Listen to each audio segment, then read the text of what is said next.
പൗലോസ് ഗലാത്തിയായിലെ സഭയ്ക്കെഴുതിയ ലേഖനം. ആമുഖം.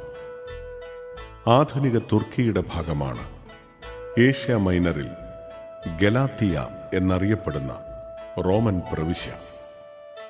ഇതിൽ ഉൾപ്പെട്ടിരുന്ന പ്രദേശങ്ങൾ രാഷ്ട്രീയ സാഹചര്യങ്ങൾക്കനുസരിച്ച് വ്യത്യസ്തങ്ങളായിരുന്നതുകൊണ്ട് ലേഖനത്തിൽ പരാമർശിക്കുന്ന ഗലാത്തിയായിലെ സഭകൾ വടക്കൻ ഗലാത്തിയായിലെയോ തെക്കൻ ഗലാത്തിയായിലെയോ സഭകളാകാം.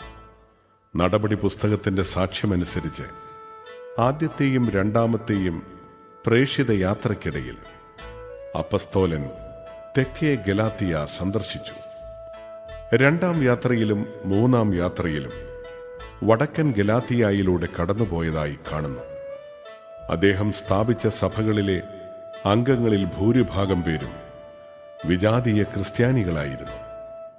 വടക്കൻ ഗലാത്തിയായിലെ രണ്ടാം സന്ദർശനത്തിന് ശേഷം AD 54-55 എഫേസോസിൽ നിന്നാണ് ഈ ലേഖനം എഴുതിയതെന്ന് കരുതപ്പെടുന്നു.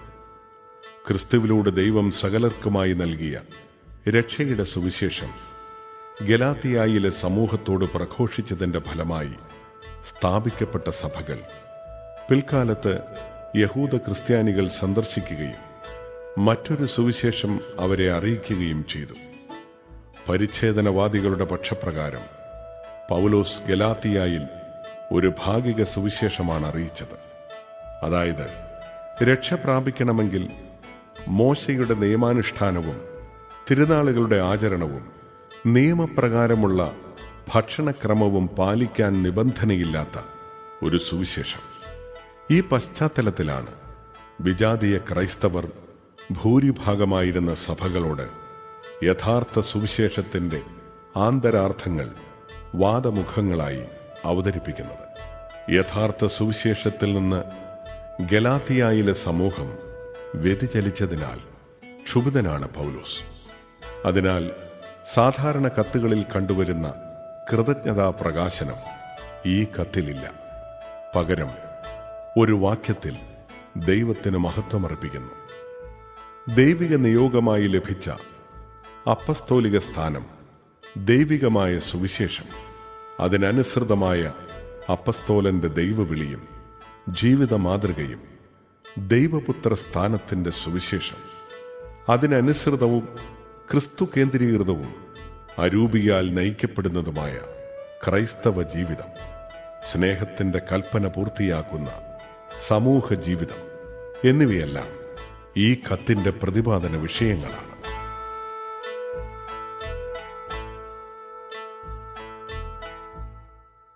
അധ്യായം 1.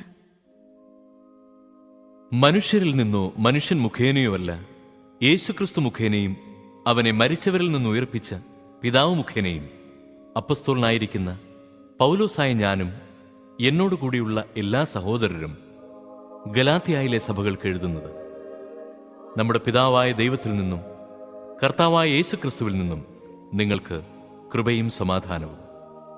തിന്മ നിറഞ്ഞ ഈ യുഗത്തിൽ നിന്നും നമ്മെ മോചിപ്പിക്കേണ്ടതിന് നമ്മുടെ പിതാവായ ദൈവത്തിന്റെ അഭീഷ്ടമനുസരിച്ച് നമ്മുടെ പാപങ്ങൾക്ക് വേണ്ടി അവൻ തന്നെ തന്നെ ബലിയർപ്പിച്ചു. ദൈവത്തിന് എന്നേക്കും മഹത്വമുണ്ടായിരിക്കട്ടെ. ആമേൻ. ക്രിസ്തുവിന്റെ കൃപയിൽ നിങ്ങളെ വിളിച്ചവനെ നിങ്ങൾ ഇത്ര പെട്ടെന്ന് ഉപേക്ഷിക്കുകയും വ്യത്യസ്തമായ ഒരു സുവിശേഷത്തിലേക്ക് തിരിയുകയും ചെയ്യുന്നതിൽ എനിക്ക് ആശ്ചര്യം തോന്നുന്നു. വാസ്തവത്തിൽ മറ്റൊരു സുവിശേഷമില്ല. എന്നാൽ നിങ്ങളെ ഉപദ്രവിക്കാനും ക്രിസ്തുവിന്റെ സുവിശേഷത്തെ ദുഷിപ്പിക്കാനും ആഗ്രഹിക്കുന്ന കുറെ ആളുകളുണ്ട്. ഞങ്ങൾ നിങ്ങളോട് പ്രസംഗിച്ചതിൽ നിന്ന് വ്യത്യസ്തമായ ഒരു സുവിശേഷം ഞങ്ങൾ തന്നെയോ സ്വർഗത്തിൽ നിന്ന് ഒരു ദൂതൻ തന്നെയോ നിങ്ങളോട് പ്രസംഗിച്ചാൽ അവൻ ശപിക്കപ്പെട്ടവനാകട്ടെ. ഞങ്ങൾ നേരത്തെ നിങ്ങളോട് പറഞ്ഞ പ്രകാരം തന്നെ ഇപ്പോഴും ഞാൻ പറയുന്നു, നിങ്ങൾ സ്വീകരിച്ച സുവിശേഷമല്ലാതെ മറ്റൊന്ന് ആരെങ്കിലും നിങ്ങളോട് പ്രസംഗിച്ചാൽ അവൻ ശപിക്കപ്പെട്ടവനാകട്ടെ. ഞാനിപ്പോൾ മനുഷ്യരുടെ പ്രീതിയാണോ അന്വേഷിക്കുന്നത്, അതോ ദൈവത്തിൻ്റെതാണോ? അഥവാ മനുഷ്യരെ പ്രസാദിപ്പിക്കാൻ ഞാൻ യത്നിക്കുകയാണോ? ഞാനിപ്പോഴും മനുഷ്യരെ പ്രസാദിപ്പിക്കുന്നവനായിരുന്നെങ്കിൽ ക്രിസ്തുവിന്റെ ദാസനാവുകയില്ലായിരുന്നു. സഹോദരരെ, ഞാൻ പ്രസംഗിച്ച സുവിശേഷം മാനുഷികമല്ല എന്ന് നിങ്ങളെ ഞാൻ അറിയിക്കുന്നു. എന്തെന്നാൽ മനുഷ്യനിൽ നിന്നല്ല ഞാനത് സ്വീകരിച്ചത്, ആരും അതെന്നെ പഠിപ്പിച്ചുമില്ല. യേശുക്രിസ്തുവിന്റെ വെളിപാടിലൂടെയാണ് അത് എനിക്ക് ലഭിച്ചത്. മുമ്പ് യഹൂദമതത്തിലായിരുന്നപ്പോഴത്തെ എന്റെ ജീവിതത്തെപ്പറ്റി നിങ്ങൾ കേട്ടിട്ടുണ്ടല്ലോ. ഞാൻ ദൈവത്തിന്റെ സഭയെ കഠിനമായി പീഡിപ്പിക്കുകയും അതിനെ ഉന്മൂലനം ചെയ്യാൻ പരിശ്രമിക്കുകയും ചെയ്തിരുന്നു. എന്റെ വംശത്തിൽപ്പെട്ട സമപ്രായക്കാരായ അനേകരേക്കാൾ യഹൂദമതകാര്യങ്ങളിൽ ഞാൻ മുൻപന്തിയിലായിരുന്നു. എന്റെ പിതാക്കന്മാരുടെ പാരമ്പര്യങ്ങളിൽ അത്യധികം തീഷ്ണമതിയുമായിരുന്നു. എന്നാൽ ഞാൻ മാതാവിന്റെ ഉദരത്തിലായിരിക്കുമ്പോൾ തന്നെ ദൈവം എന്നെ പ്രത്യേകം തിരഞ്ഞെടുത്തു. തന്റെ കൃപയാൽ അവിടുന്ന് എന്നെ വിളിച്ചു. അത് അവിടുത്തെ പുത്രനെപ്പറ്റി വിജാതിയരുടെ ഇടയിൽ പ്രസംഗിക്കാൻ അവനെ എനിക്ക് വെളിപ്പെടുത്തി തരേണ്ടതിനായിരുന്നു. ഞാൻ ഒരു മനുഷ്യന്റെയും ഉപദേശം തേടാൻ നിന്നില്ല. എനിക്ക് മുമ്പേ അപ്പസ്തോലന്മാരായവരെ കാണാൻ ഞാൻ ജെറുസലേമിലേക്ക് പോയതുമില്ല. മറിച്ച് ഞാൻ അറേബ്യയിലേക്ക് പോവുകയും ദമാസ്കസിലേക്ക് തിരിച്ചു വരികയും ചെയ്തു. 3 വർഷത്തിനു ശേഷം കേപ്പായെ കാണാൻ ഞാൻ ജെറുസലേമിലേക്ക് പോയി. അവനോടൊത്ത് 15 ദിവസം താമസിക്കുകയും ചെയ്തു. കർത്താവിന്റെ സഹോദരനായ യാക്കോബിനെ അല്ലാതെ അപ്പോസ്തലന്മാരിൽ മറ്റാരെയും ഞാൻ കണ്ടില്ല. ഞാൻ നിങ്ങൾക്കെഴുതുന്ന ഇക്കാര്യങ്ങൾ വ്യാജമല്ല എന്നതിന് ദൈവം സാക്ഷി. തുടർന്ന് ഞാൻ സിറിയ, കിലിക്യ എന്നീ പ്രദേശങ്ങളിലേക്ക് പോയി. യൂദയായിലുള്ള ക്രിസ്തുവിന്റെ സഭകൾ അപ്പോഴും എന്നെ നേരിട്ടറിഞ്ഞിരുന്നില്ല. ഒരിക്കൽ നമ്മെ പീഡിപ്പിച്ചിരുന്നവൻ താൻ ഉന്മൂലനം ചെയ്യാൻ ശ്രമിച്ച വിശ്വാസം ഇപ്പോൾ പ്രസംഗിക്കുന്നു എന്ന് മാത്രം അവർ കേട്ടിരുന്നു. എന്നെ പ്രതി അവർ ദൈവത്തെ മഹത്വപ്പെടുത്തി. അധ്യായം 2. പിന്നീട് 14 വർഷത്തിനു ശേഷം ബാർണബാസിനോടുകൂടെ ഞാൻ വീണ്ടും ജെറുസലേമിലേക്ക് പോയി. തീത്തോസിനെയും കൂടെ കൊണ്ടുപോയിരുന്നു. ഒരു വെളിപാടനുസരിച്ചാണ് ഞാൻ പോയത്. അവിടുത്തെ പ്രധാനികളുടെ മുമ്പിൽ ഞാൻ വിജാതിയരുടെ ഇടയിൽ പ്രസംഗിക്കുന്ന സുവിശേഷം സ്വകാര്യമായി അവതരിപ്പിച്ചു. ഇത് ഞാൻ ഓടിയതും വ്യർത്ഥമാകാതിരിക്കാൻ വേണ്ടിയായിരുന്നു. എന്നോടുകൂടെ ഉണ്ടായിരുന്ന തീത്തോസ് ഒരു ഗ്രീക്കുകാരനായിരുന്നിട്ടും പരിച്ഛേദനത്തിന് നിർബന്ധിക്കപ്പെട്ടില്ല. എന്നാൽ യേശുക്രിസ്തുവിലുള്ള ഞങ്ങളുടെ സ്വാതന്ത്ര്യത്തെ ചൂഷണം ചെയ്ത് ഞങ്ങളെ അടിമത്തത്തിൽ കൊണ്ടുചെന്നെത്തിക്കുന്നതിന് വ്യാജ സഹോദരന്മാർ രഹസ്യത്തിൽ കടന്നുകൂടി. അവർക്ക് ഞങ്ങൾ നിമിഷ നേരത്തേക്ക് പോലും വശപ്പെട്ടില്ല. അത് സുവിശേഷത്തിന്റെ സത്യം നിങ്ങൾക്കായി നിലനിർത്തേണ്ടതിനാണ്. തങ്ങൾ എന്തോ ആണെന്ന് ഭാവിക്കുന്ന അവരിൽ നിന്ന് എനിക്ക് കൂടുതലായി ഒന്നും ലഭിച്ചില്ല. അവർ എന്താണെന്ന് ഞാൻ ഗൗനിക്കുന്നേയില്ല. ദൈവം മുഖം നോക്കുന്നവനല്ലല്ലോ. പരിച്ഛേദിതർക്കുള്ള സുവിശേഷം പത്രോസിനെന്നതുപോലെ അപരിച്ഛേദിതർക്കുള്ള സുവിശേഷം എനിക്ക് ഏൽപ്പിക്കപ്പെട്ടിരിക്കുന്നു എന്നവർ മനസ്സിലാക്കി. എന്തെന്നാൽ പരിച്ഛേദിതർക്ക് പ്രേഷിതത്വം പത്രോസിലൂടെ നിറവേറ്റുന്നവൻ തന്നെ വിജാതിയർക്ക് വേണ്ടി എന്നിലൂടെ പ്രവർത്തിക്കുന്നു. നേതൃസ്തംഭങ്ങളായി ഗണിക്കപ്പെട്ടിരുന്ന യാക്കോബും കേപ്പായും യോഹന്നാനും ദൈവത്തിന്റെ കൃപ എനിക്ക് ലഭിച്ചിരിക്കുന്നുവെന്ന് കണ്ട് തങ്ങളുടെ കൂട്ടായ്മയുടെ വലത്തുകരം എനിക്കും ബാർണബാസിനും നീട്ടിത്തന്നു. അങ്ങനെ വിജാതിയരുടെ അടുത്തേക്ക് ഞങ്ങളും പരിച്ഛേദിതരുടെ അടുത്തേക്ക് അവരും പോകാൻ തീരുമാനമായി. പാവങ്ങളെപ്പറ്റി ചിന്ത വേണമെന്ന് മാത്രമേ ഞങ്ങളോട് അവർ ആവശ്യപ്പെട്ടുള്ളൂ. അതുതന്നെയാണ് എൻ്റെ തീവ്രമായ താല്പര്യം. എന്നാൽ കേപ്പ അന്ത്യോക്യായിൽ വന്നപ്പോൾ അവനിൽ കുറ്റം കണ്ടതുകൊണ്ട് ഞാൻ അവനെ മുഖത്തു നോക്കി എതിർത്തു. യാക്കോബിന്റെ അടുത്തുനിന്ന് ചിലർ വരുന്നതുവരെ അവൻ വിജാതിയരോടൊപ്പം ഇരുന്ന് ഭക്ഷിച്ചിരുന്നു. അവർ വന്നു കഴിഞ്ഞപ്പോഴാകട്ടെ പരിച്ഛേദിതരെ ഭയന്ന് അവൻ പിന്മാറിക്കളഞ്ഞു. അവനോടൊത്ത് ബാക്കി യഹൂദന്മാരും കപടമായി പെരുമാറി.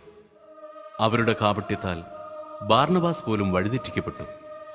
അവരുടെ പെരുമാറ്റം സുവിശേഷ സത്യവുമായി പൊരുത്തപ്പെടുന്നില്ലെന്ന് കണ്ടപ്പോൾ എല്ലാവരുടെയും മുമ്പിൽ വെച്ച് ഞാൻ കേപ്പായോട് പറഞ്ഞു, യഹൂദനായ നീ യഹൂദനെ പോലെയല്ല.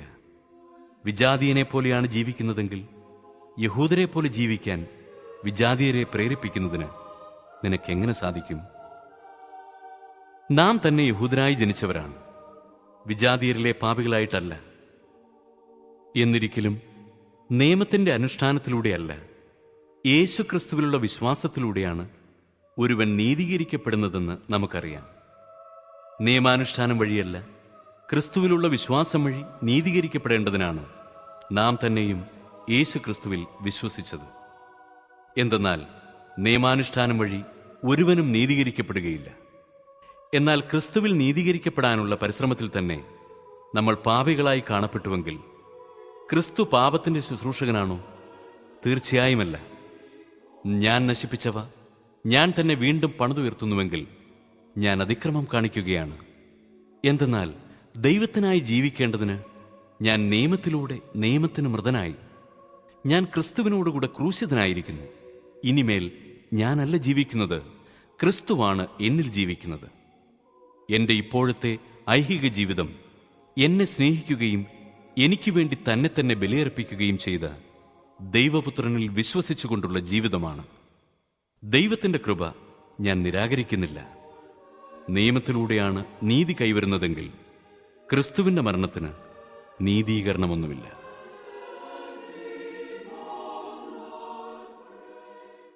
അധ്യായം 3.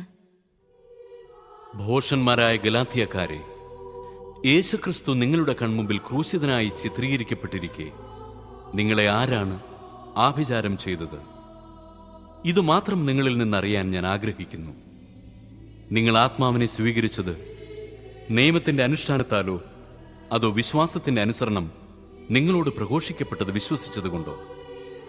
ആത്മാവിൽ ആരംഭിച്ചിട്ട് ഇപ്പോൾ ശരീരത്തിൽ അവസാനിപ്പിക്കുവാൻ മാത്രം ഭോഷന്മാരാണോ നിങ്ങൾ? നിങ്ങൾ സഹിച്ചവ അത്രയും വ്യർത്ഥമായിരുന്നുവോ? തീർത്തും വ്യർത്ഥം. നിങ്ങൾക്ക് ആത്മാവിനെ നൽകുകയും നിങ്ങളുടെ ഇടയിൽ അത്ഭുതങ്ങൾ പ്രവർത്തിക്കുകയും ചെയ്യുന്നവൻ അങ്ങനെ ചെയ്യുന്നത് നിങ്ങളുടെ നിയമാനുഷ്ഠാന നിമിത്തമോ അതോ നിങ്ങളോട് പ്രഘോഷിക്കപ്പെട്ടത് വിശ്വസിച്ചതുകൊണ്ടോ? അബ്രാഹാം തന്നെയും ദൈവത്തെ വിശ്വസിച്ചു, അത് അവന് നീതിയായി പരിഗണിക്കപ്പെട്ടു. അതിനാൽ വിശ്വാസമുള്ളവരാണ് അബ്രാഹത്തിന്റെ മക്കൾ എന്ന് നിങ്ങൾ മനസ്സിലാക്കണം. വിജാതീയരെ വിശ്വാസം വഴി ദൈവം നീതീകരിക്കുമെന്ന് മുൻകൂട്ടി കണ്ടുകൊണ്ട് വിശുദ്ധ ഗ്രന്ഥം നിന്നിൽ ജനതകളെല്ലാം അനുഗ്രഹീതരാകുമെന്ന സദ്വാർത്ത നേരത്തെ തന്നെ അബ്രാഹത്തെ അറിയിച്ചിട്ടുണ്ട്. ആകയാൽ വിശ്വാസമുള്ളവർ വിശ്വാസിയായ അബ്രാഹത്തോടൊത്ത് അനുഗ്രഹം പ്രാപിക്കുന്നു. നിയമാനുഷ്ഠാനത്തിൽ ആശ്രയമർപ്പിക്കുന്ന എല്ലാവരും ശാപത്തിന് വിധേയരാണ്.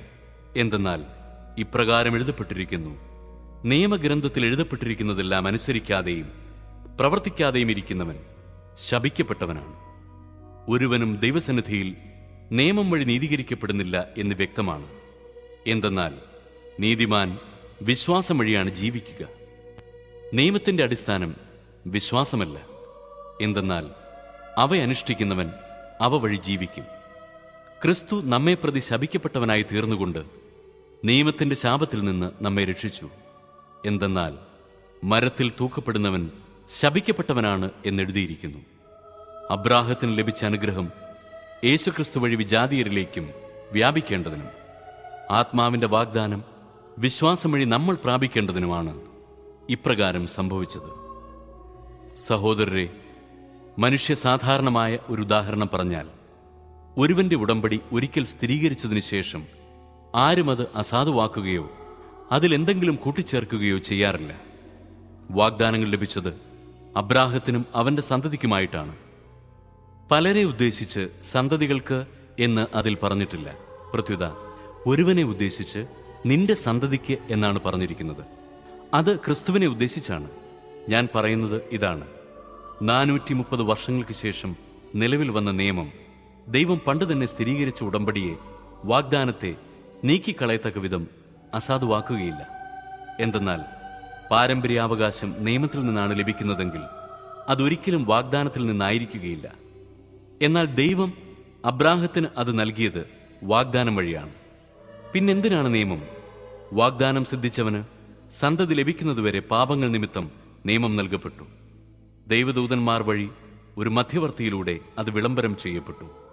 ഒന്നിൽ കൂടുതൽ പേരുണ്ടെങ്കിലേ മധ്യവർത്തി വേണ്ടൂ. എന്നാൽ ദൈവം ഏകനാണ്.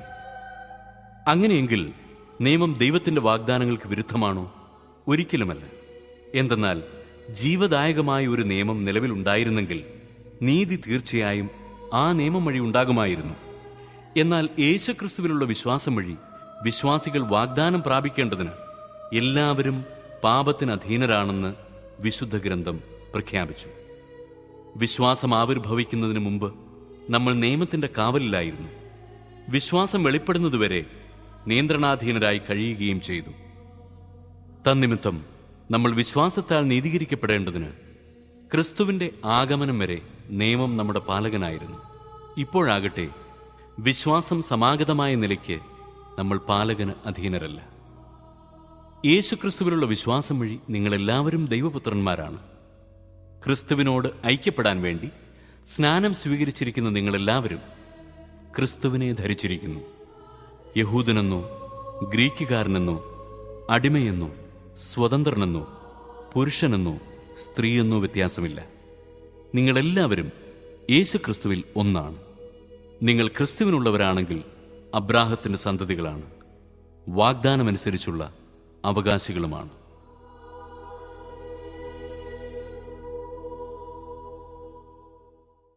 അധ്യായം 4. ഇതാണ് ഞാൻ വിവക്ഷിക്കുന്നത്. പിന്തുടർച്ചാവകാശി വസ്തുവിന്റെ ഉടമയാണെന്നിരിക്കലും ബാലനായിരിക്കുന്നിടത്തോളം കാലം അടിമയിൽ നിന്ന് വിഭിന്നനല്ല. പിതാവ് നിശ്ചയിച്ച കാലാവധി വരെ അവൻ രക്ഷാകർത്താക്കളുടെയും കാര്യസ്ഥന്മാരുടെയും സംരക്ഷണത്തിലായിരിക്കും. നമ്മുടെ കാര്യവും ഇതുപോലെ തന്നെ. നമ്മൾ ശിശുക്കളായിരുന്നപ്പോൾ പ്രകൃതിയുടെ ശക്തികൾക്ക് അടിമപ്പെട്ടിരുന്നു. എന്നാൽ കാലസമ്പൂർണത വന്നപ്പോൾ ദൈവം തന്റെ പുത്രനെ അയച്ചു. അവൻ സ്ത്രീയിൽ നിന്ന് ജാതനായി നിയമത്തിന് അധീനനായി ജനിച്ചു. അങ്ങനെ നമ്മളെ പുത്രന്മാരായി ദത്തെടുക്കേണ്ടതിന് അവൻ നിയമത്തിന് അധീനരായി കഴിഞ്ഞവരെ വിമുക്തരാക്കി. നിങ്ങൾ മക്കളായതുകൊണ്ട് ആബ്ബ, പിതാവേ എന്ന് വിളിക്കുന്ന തന്റെ പുത്രന്റെ ആത്മാവിനെ ദൈവം നമ്മുടെ ഹൃദയത്തിലേക്ക് അയച്ചിരിക്കുന്നു. ആകയാൽ നീ ഇനിമേൽ ദാസനല്ല, പിന്നെയോ പുത്രനാണ്. പുത്രനെങ്കിൽ ദൈവഹിതമനുസരിച്ച് അവകാശിയുമാണ്. ദൈവത്തെ അറിയാതിരുന്ന അന്ന് നിങ്ങൾ യഥാർത്ഥത്തിൽ ദൈവമല്ലാത്തവയെ സേവിച്ചു. എന്നാൽ ഇപ്പോൾ നിങ്ങൾ ദൈവത്തെ അറിയുന്നു, അതിലുപരി ദൈവം നിങ്ങളെ അറിയുന്നു. ആകയാൽ ബലഹീനങ്ങളും വ്യർത്ഥങ്ങളുമായ ആ പ്രപഞ്ചശക്തികളുടെ അടുത്തേക്ക് വീണ്ടും തിരിച്ചു പോകാൻ നിങ്ങൾക്ക് എങ്ങനെ സാധിക്കും? എന്ത്, ഒരിക്കൽ കൂടി അവയുടെ സേവകരാകാൻ നിങ്ങൾ ഇച്ഛിക്കുന്നുവോ? നിങ്ങൾ ദിവസങ്ങളും മാസങ്ങളും ഋതുക്കളും വർഷങ്ങളും ആചരിക്കുന്നു പോലും. നിങ്ങളുടെ ഇടയിൽ ഞാൻ അധ്വാനിച്ചത് വൃഥാവിലായോ എന്ന് ഞാൻ ഭയപ്പെടുന്നു. സഹോദരരെ, ഞാൻ നിങ്ങളോട് അപേക്ഷിക്കുന്നു, നിങ്ങൾ എന്നെപ്പോലെയാകുവിൻ. ഞാൻ തന്നെയും നിങ്ങളെപ്പോലെയാണല്ലോ. നിങ്ങൾ എന്നോട് യാതൊരു തിന്മയും പ്രവർത്തിച്ചിട്ടില്ല. ഞാൻ ആദ്യമേ നിങ്ങളോട് സുവിശേഷം പ്രസംഗിച്ചത് എനിക്ക് ശാരീരിക അസ്വാസ്ഥ്യമുള്ള അവസരത്തിലാണെന്ന് നിങ്ങൾക്കറിയാമല്ലോ. എന്റെ ശരീരസ്ഥിതി നിങ്ങൾക്കൊരു പരീക്ഷയായിരുന്നിട്ടും നിങ്ങൾ എന്നെ നിന്ദിക്കുകയോ വെറുക്കുകയോ ചെയ്തില്ല. മറിച്ച് എന്നെ ഒരു ദൈവദൂതനെ പോലെ, യേശുക്രിസ്തുവിനെ പോലെ തന്നെ നിങ്ങൾ സ്വീകരിച്ചു. നിങ്ങളുടെ ആ സന്തോഷം ഇന്നെവിടെ? സാധിക്കുമായിരുന്നെങ്കിൽ നിങ്ങൾ സ്വന്തം കണ്ണുകൾ പോലും ചുഴന്നെടുത്ത് തരുമായിരുന്നെന്ന് എനിക്ക് ബോധ്യമുണ്ട്. അങ്ങനെ ഇരിക്കെ നിങ്ങളോട് സത്യം തുറന്നു പറഞ്ഞതുകൊണ്ട് ഞാൻ നിങ്ങളുടെ ശത്രുവായി എന്നോ? അവർ നിങ്ങളിൽ താല്പര്യം കാണിക്കുന്നത് സതുദ്ദേശ്യത്തോടെയല്ല, മറിച്ച് നിങ്ങൾ അവരിൽ താല്പര്യം കാണിക്കേണ്ടതിന് നിങ്ങളെ ഒറ്റപ്പെടുത്തുകയാണ് അവരുടെ ലക്ഷ്യം. നല്ല കാര്യത്തിൽ താല്പര്യം കാണിക്കുന്നത് ഞാൻ നിങ്ങളോടൊത്തുണ്ടായിരിക്കുമ്പോൾ മാത്രമല്ല, എല്ലായ്പ്പോഴും നല്ലത് തന്നെ.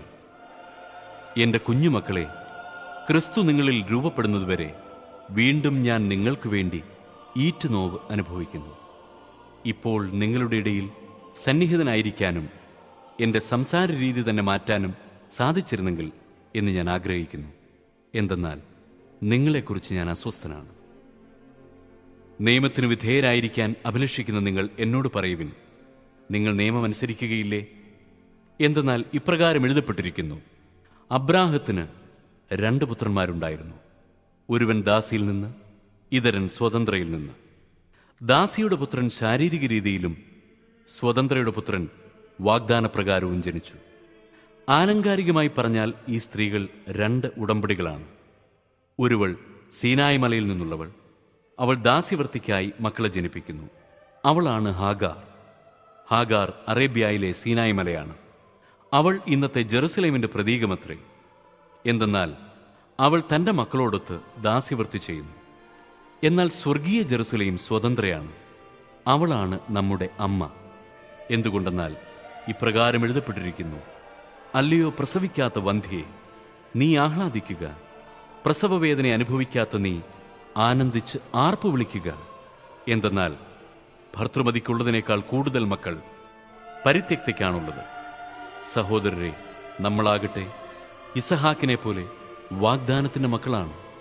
എന്നാൽ ശാരീരിക രീതിയിൽ ജനിച്ചവർ ആത്മാവിന്റെ ശക്തിയാൽ ജനിച്ചവനെ അന്ന് പീഡിപ്പിച്ചു. ഇന്നും അതുപോലെ തന്നെയാണ്. വിശുദ്ധ ലിഖിതം എന്താണ് പറയുന്നത്? ദാസിയെയും അവളുടെ പുത്രനെയും നിഷ്കാസനം ചെയ്യുവിൻ. എന്തെന്നാൽ ദാസിയുടെ പുത്രൻ സ്വതന്ത്രയുടെ പുത്രനോടൊപ്പം അവകാശിയാകാൻ പാടില്ല. സഹോദരരെ, അതുകൊണ്ട് നമ്മൾ ദാസിയുടെ മക്കളല്ല, സ്വതന്ത്രയുടേതാണ്. അധ്യായം 5. സ്വാതന്ത്ര്യത്തിലേക്ക് ക്രിസ്തു നമ്മെ മോചിപ്പിച്ചു. അതുകൊണ്ട് നിങ്ങൾ സ്ഥിരതയോടെ നിൽക്കുവിൻ. അടിമത്തത്തിന്റെ നുകത്തിന് ഇനിയും നിങ്ങൾ വിധേയരാകരുത്. പൗലോസായ ഞാൻ നിങ്ങളോട് പറയുന്നു, നിങ്ങൾ പരിച്ഛേദനം സ്വീകരിക്കുന്നെങ്കിൽ ക്രിസ്തു നിങ്ങൾക്ക് ഒന്നിനും പ്രയോജനപ്പെടുകയില്ല. പരിച്ഛേദനം സ്വീകരിക്കുന്ന ഓരോ മനുഷ്യനോടും ഞാൻ വീണ്ടും ഉറപ്പിച്ചു പറയുന്നു, അവൻ നിയമം മുഴുവനും പാലിക്കാൻ കടപ്പെട്ടവനാണ്. നിയമത്തിലാണ് നിങ്ങൾ നീതീകരിക്കപ്പെടുന്നത് എന്ന് കരുതുന്നെങ്കിൽ ക്രിസ്തുവിനോടുള്ള നിങ്ങളുടെ ബന്ധം വിച്ഛേദിക്കപ്പെട്ടിരിക്കുന്നു. കൃപാവരത്തിൽ നിന്ന് നിങ്ങൾ വീണുപോവുകയും ചെയ്തിരിക്കുന്നു. ഞങ്ങളാകട്ടെ പരിശുദ്ധാത്മാവിലൂടെ വിശ്വാസം വഴി നീതി ലഭിക്കുമെന്ന പ്രത്യാശയോടെ കാത്തിരിക്കുന്നു. എന്തെന്നാൽ യേശുക്രിസ്തുവിൽ വിശ്വസിക്കുന്നവർക്ക് പരിച്ഛേദനമോ അപരിച്ഛേദനമോ കാര്യമല്ല. സ്നേഹത്തിലൂടെ പ്രവർത്തനനിരതമായ വിശ്വാസമാണ് സുപ്രധാനം. നിങ്ങൾ നന്നായി മുന്നേറിക്കൊണ്ടിരുന്നു. സത്യത്തെ അനുസരിക്കുന്നതിൽ നിന്ന് നിങ്ങളെ തടഞ്ഞത് ആരാണ്? ഈ പ്രേരണ ഉണ്ടായത് ഏതായാലും നിങ്ങളെ വിളിച്ചവനിൽ നിന്നല്ല. അല്പം പുളിപ്പ് മുഴുവൻ മാവിനെയും പുളിപ്പിക്കുന്നു. എന്റെ വീക്ഷണത്തിൽ നിന്ന് വ്യത്യസ്തമായ യാതൊന്നും നിങ്ങൾ ചിന്തിക്കുകയില്ലെന്ന് കർത്താവിൽ എനിക്ക് നിങ്ങളെക്കുറിച്ച് ഉത്തമ വിശ്വാസമുണ്ട്. നിങ്ങളിൽ അസ്വസ്ഥതയുണ്ടാക്കുന്നവൻ ആര് തന്നെയായാലും അവന് ശിക്ഷ ലഭിക്കും. എന്നാൽ സഹോദരരെ, ഞാൻ ഇനിയും പരിച്ഛേദനത്തിന് അനുകൂലമായി പ്രസംഗിക്കുന്നെങ്കിൽ എന്തിനാണ് ഞാൻ ഇപ്പോഴും പീഡിപ്പിക്കപ്പെടുന്നത്? അങ്ങനെ ഞാൻ പ്രസംഗിച്ചിരുന്നെങ്കിൽ കുരിശിന്റെ പേരിലുള്ള ഇടർച്ച ഉണ്ടാകുമായിരുന്നില്ല. നിങ്ങളെ അസ്വസ്ഥരാക്കുന്നവർ പൂർണ്ണമായും അംഗവിച്ഛേദനം ചെയ്തിരുന്നെങ്കിൽ എന്ന് ഞാൻ ആശിക്കുന്നു. സഹോദരരെ, സ്വാതന്ത്ര്യത്തിലേക്കാണ് നിങ്ങൾ വിളിക്കപ്പെട്ടിരിക്കുന്നത്. ഭൗതിക സുഖത്തിനുള്ള സ്വാതന്ത്ര്യമായി അതിനെ ഗണിക്കരുതെന്ന് മാത്രം. പ്രത്യുത സ്നേഹത്തോടുകൂടെ ദാസരെ പോലെ പരസ്പരം സേവിക്കുവിൻ. എന്തെന്നാൽ നിന്നെപ്പോലെ നിന്റെ അയൽക്കാരനെയും സ്നേഹിക്കുക എന്ന ഒരേ ഒരു കൽപ്പനയിൽ നിയമം മുഴുവനും അടങ്ങിയിരിക്കുന്നു. എന്നാൽ നിങ്ങൾ അന്യോന്യം കടിച്ചു കീറുകയും വിഴുങ്ങുകയും ചെയ്ത് പരസ്പരം നശിപ്പിക്കാതിരിക്കാൻ ശ്രദ്ധിച്ചുകൊള്ളുവിൻ. നിങ്ങളോട് ഞാൻ പറയുന്നു, ആത്മാവിന്റെ പ്രേരണയനുസരിച്ച് വ്യാപരിക്കുവിൻ. ജഡമോഹങ്ങളെ ഒരിക്കലും തൃപ്തിപ്പെടുത്തരുത്.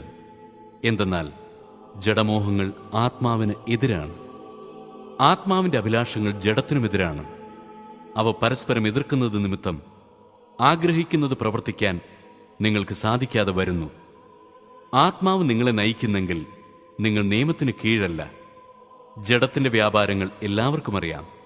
അവ വ്യഭിചാരം, അശുദ്ധി, ദുർവൃത്തി, വിഗ്രഹാരാധന, ആഭിചാരം, ശത്രുത, കലഹം, അസൂയ, കോപം, മാത്സര്യം, ഭിന്നത, വിഭാഗീയ ചിന്ത, വിദ്വേഷം, മദ്യപാനം, മധുരോത്സവം, ഇവയും ഈ ദൃശ്യമായ മറ്റു പ്രവൃത്തികളുമാണ്. ഇത്തരം പ്രവൃത്തികളിൽ ഏർപ്പെടുന്നവർ ദൈവരാജ്യം അവകാശപ്പെടുത്തുകയില്ലെന്ന് മുമ്പ് ഞാൻ നിങ്ങൾക്ക് നൽകിയ താക്കീത് ഇപ്പോഴും ആവർത്തിക്കുന്നു. എന്നാൽ ആത്മാവിന്റെ ഫലങ്ങൾ സ്നേഹം, ആനന്ദം, സമാധാനം, ക്ഷമ, ദയ, നന്മ, വിശ്വസ്തത, സൗമ്യത, ആത്മസംയമനം ഇവയാണ്. ഇവയ്ക്കെതിരായി ഒരു നിയമവുമില്ല. യേശുക്രിസ്തുവിനുള്ളവർ തങ്ങളുടെ ജഡത്തെ അതിന്റെ വികാരങ്ങളോടും മോഹങ്ങളോടും കൂടെ ക്രൂശിച്ചിരിക്കുന്നു. നമ്മൾ ആത്മാവിലാണ് ജീവിക്കുന്നതെങ്കിൽ നമുക്ക് ആത്മാവിൽ വ്യാപരിക്കാം. നാം പരസ്പരം പ്രകോപിപ്പിക്കുന്നവരും അസൂയപ്പെടുന്നവരും വ്യർത്ഥാഭിമാനികളും ആകാതിരിക്കട്ടെ. അധ്യായം 6. സഹോദരരെ, ഒരുവൻ എന്തെങ്കിലും തെറ്റിലകപ്പെട്ടാൽ ആത്മീയരായ നിങ്ങൾ സൗമ്യതയോടെ അവനെ വീണ്ടെടുക്കുവിൻ. നിങ്ങളും പ്രലോഭിതരാകാതിരിക്കാൻ ശ്രദ്ധിച്ചുകൊള്ളുവിൻ. പരസ്പരം ഭാരങ്ങൾ വഹിച്ചുകൊണ്ട് ക്രിസ്തുവിന്റെ നിയമം പൂർത്തിയാക്കുവിൻ. ഒരുവൻ താൻ ഒന്നുമല്ലാതിരിക്കെ എന്തോ ആണെന്ന് ഭാവിക്കുന്നെങ്കിൽ അവൻ തന്നെ തന്നെ വഞ്ചിക്കുന്നു. എന്നാൽ ഓരോ വ്യക്തിയും സ്വന്തം ചെയ്തികൾ വിലയിരുത്തട്ടെ. അപ്പോൾ അഭിമാനിക്കാനുള്ള വക അവനിൽ തന്നെയായിരിക്കും, മറ്റുള്ളവരിലായിരിക്കുകയില്ല.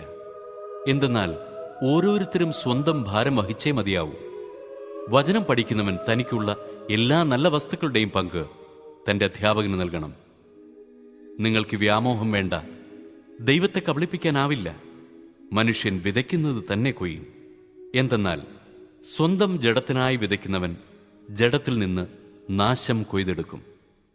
ആത്മാവിനായി വിതയ്ക്കുന്നവനാകട്ടെ ആത്മാവിൽ നിന്ന് നിത്യജീവൻ കൊയ്തെടുക്കും. നന്മ ചെയ്യുന്നതിൽ നമുക്ക് മടുപ്പ് തോന്നാതിരിക്കട്ടെ. എന്തെന്നാൽ നമുക്ക് മടുപ്പ് തോന്നാതിരുന്നാൽ യഥാകാലം വിളവെടുക്കാം. ആകയാൽ നമുക്ക് അവസരം ലഭിച്ചിരിക്കുന്നതുകൊണ്ട് സകല മനുഷ്യർക്കും, പ്രത്യേകിച്ച് വിശ്വാസത്താൽ ഒരേ കുടുംബത്തിൽ അംഗങ്ങളായവർക്ക് നന്മ ചെയ്യാം. എന്റെ സ്വന്തം കൈപ്പടയിൽ എത്ര വലിയ അക്ഷരങ്ങളിലാണ് ഞാൻ എഴുതിയിരിക്കുന്നതെന്ന് നോക്കൂ. ശാരീരികമായ ബാഹ്യകാര്യങ്ങളിൽ കൂടുതൽ ശ്രദ്ധിക്കുന്നവരാണ് പരിച്ഛേദന കർമ്മത്തിന് നിങ്ങളെ നിർബന്ധിക്കുന്നത്. ക്രിസ്തുവിന്റെ കുരിശിനെ പ്രതി പീഡിപ്പിക്കപ്പെടാതിരിക്കാൻ വേണ്ടി മാത്രമാണ് അവർ അങ്ങനെ ചെയ്യുന്നത്. എന്തെന്നാൽ പരിച്ഛേദനം സ്വീകരിച്ച അവർ പോലും നിയമം അനുസരിക്കുന്നില്ല. എന്നാൽ നിങ്ങളുടെ ശരീരത്തെക്കുറിച്ച് അവർക്ക് മേന്മ ഭാവിക്കാൻ കഴിയേണ്ടതിന് നിങ്ങളും പരിച്ഛേദിതരായി കാണാൻ അവർ ആഗ്രഹിക്കുന്നു. നമ്മുടെ കർത്താവായ യേശുക്രിസ്തുവിന്റെ കുരിശിലല്ലാതെ മറ്റൊന്നിലും മേന്മ ഭാവിക്കാൻ എനിക്ക് ഇടയാകാതിരിക്കട്ടെ. അവനെ പ്രതി ലോകം എനിക്കും ഞാൻ ലോകത്തിനും ക്രൂശിക്കപ്പെട്ടിരിക്കുന്നു. പരിച്ഛേദന കർമ്മം നടത്തുന്നതിലോ നടത്താതിരിക്കുന്നതിലോ കാര്യമില്ല. പുതിയ സൃഷ്ടിയാവുക എന്നതാണ് പരമപ്രധാനം. ഈ നിയമമനുസരിച്ച് വ്യാപരിക്കുന്ന എല്ലാവർക്കും, അതായത് ദൈവത്തിന്റെ ഇസ്രായേലിന്, സമാധാനവും കാരുണ്യവും ഉണ്ടാകട്ടെ. ഇനിമേൽ ആരും എന്നെ ബുദ്ധിമുട്ടിക്കരുത്. എന്തെന്നാൽ ഞാൻ എൻ്റെ ശരീരത്തിൽ യേശുവിൻ്റെ അടയാളങ്ങൾ ധരിക്കുന്നു. സഹോദരരെ, നമ്മുടെ കർത്താവായ യേശുക്രിസ്തുവിന്റെ കൃപ നിങ്ങളുടെ ആത്മാവിനോടുകൂടെ ഉണ്ടായിരിക്കട്ടെ. ആമേൻ.